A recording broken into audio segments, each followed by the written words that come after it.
Hello යාළුවනේ කොහොමද? ඔන්න අපි අදත් අලුත් සයින් බෝඩ් එකක් අරන් ඇවිල්ලා තිනවා. මේක ගොඩක් වෙනස් එකක්. මොකද මේක අපි අවුට්ඩෝර් හදපු එකක්. මම දැක්ක ඔන්න සෙලර් කෙනෙක් දාලා තිනවා මේමයි මේ ඕවා ගන්න එපා, අවුට්ඩෝර් බෝඩ් ගන්න එපා. එහෙම බෝඩ් නෑ. ඒවා හදන්න බෑ. ඒක ඇවිල්ලා මෙහෙමයි. වැඩක් පටන් ගත්තු මිනිස්සෙට කොහොමද දන්නේ නැහැ. දැන් අපිත් ඔය මීට අවුරුදු 7-8කට කලින් ඕවා දන්නේ නැහැ. ඒත් කරගෙන යනකොට ඕවට ට්‍රික්ස් හම්බ වෙනවා කරන්න. මෙව අවුට්ඩෝර් හදන්න පුළුවන්. අපි මේවා නෙමෙයි මේ පොඩි පය බෝඩ් නෙමෙයි අපි හදලා තියෙන්නේ.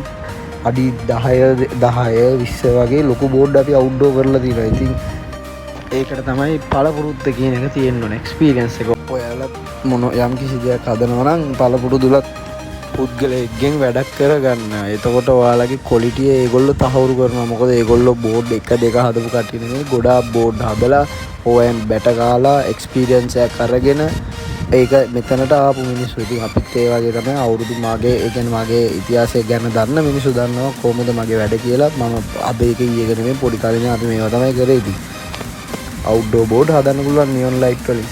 ඕන තරම් ඔයගොල්ලෝ දැකලත් ඇති තියෙනවා. ඉතින් ඔයාලටත් මේ වගේ ක්වොලිටි වැඩක් අවුට්ඩෝර් වැඩක් කරගන්න ෂොප් එකකට එම ඕනේ නම් අපිව කන්ටැක්ට් කරගන්න. වීඩියෝ කොහොමද ලයික් එකක් දාන්න. මේ වගේ තවත් වීඩියෝ බලන්න අපිව ෆලෝ කරලා තියාගන්න.